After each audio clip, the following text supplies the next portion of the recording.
সুবিশাল আকাশ এবং বিস্তৃত নীল জলরাশির দেশের একমাত্র প্রবাল দ্বীপ সেন্ট মার্টিন কেবল ভ্রমণ নয়, যেন সৃষ্টির রহস্যের সন্ধান।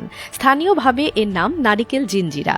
দেশের একমাত্র কোরাল দ্বীপ হওয়ায় স্থানীয় এবং বিদেশি পর্যটকদের আকর্ষণের কেন্দ্রবিন্দু হচ্ছে এই দ্বীপটি। এর সৌন্দর্য দেখতে প্রতি বছর নভেম্বর ডিসেম্বর থেকে শুরু করে মার্চ এপ্রিল পর্যন্ত পর্যটকদের ভিড় লেগেই থাকে।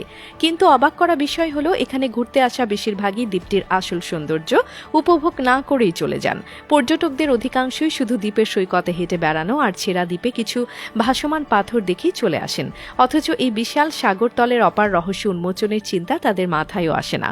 বলা হয়ে থাকে, সেন্ট মার্টিনের সৈকতে যে প্রাকৃতিক সৌন্দর্য আছে তার চেয়ে হাজার গুণ বেশি সৌন্দর্য রয়েছে সমুদ্রের তলদেশে। মূলত দ্বীপটি যে উপাদান দিয়ে গঠিত, সেই মূল উপাদান তথা পানির নিচের কোরাল না দেখেই চলে আসেন পর্যটকরা। এমনকি কোরাল রিফের খাঁজে খাঁজে যে লুকানো সৌন্দর্য রয়েছে সেসব জানাও নেই অধিকাংশ পর্যটকের। বলা হয়, সমুদ্রের তলদেশে বিভিন্ন রঙের কোরাল, ঝিনুক আর রং বেরঙের মাছের ঝাঁক দেখলে পর্যটকরা মুগ্ধ না হয়ে পারবেন না। কিন্তু সেন্ট মার্টিনের তলদেশেও যে যাওয়া যায় বা স্কুবা ডাইভিং করা সম্ভব, এই ধারণা অনেকের না থাকায় এই অপার রহস্য মানুষের অজানাই থেকে যায়। থাইল্যান্ড, মালয়েশিয়া, মালদ্বীপ সহ বিশ্বের বিভিন্ন দেশে স্কুবা ডাইভিং এর জনপ্রিয়তা এখন আকাশচুম্বী। তবে আমাদের দেশে এখনও তা খুব বেশি জনপ্রিয়তা অর্জন করেনি। ফলে সেন্ট মার্টিনে তলদেশেও যাওয়া হয় না পর্যটকদের। অথচ এই সৌন্দর্য পর্যটকদের মাঝে তুলে ধরতে পারলে শুধু নিজ দেশেরই নয়, সারা বিশ্ব থেকে স্কুবা ডাইভিং করতে বাংলাদেশে ছুটে আসবে লাখো পর্যটক। আর এটি দেশের পর্যটন শিল্পকে সমৃদ্ধ করতে জোরালো ভূমিকা রাখবে। কিন্তু এই শিল্পকে তুলে ধরতে সরকারি কিংবা বেসরকারি পর্যায়ে কোনো পৃষ্ঠপোষকতা নেই। বিশেষজ্ঞরা বলছেন, সমুদ্র সৈকতে চলাচলকারী জলযানগুলোর অসচেতনতা আর পর্যটকদের উদাসীনতায় নষ্ট হচ্ছে সাগরের নিচের সৌন্দর্য।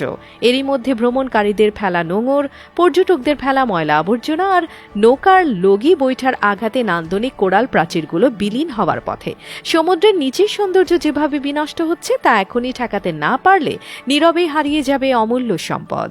উল্লেখ্য, দক্ষিণের স্বর্গ নামে পরিচিত এই দ্বীপে দেখা যায় সারি সারি নারকেল গাছ, ঝাঁকে ঝাঁকে উড়ে চলা গাংচিল।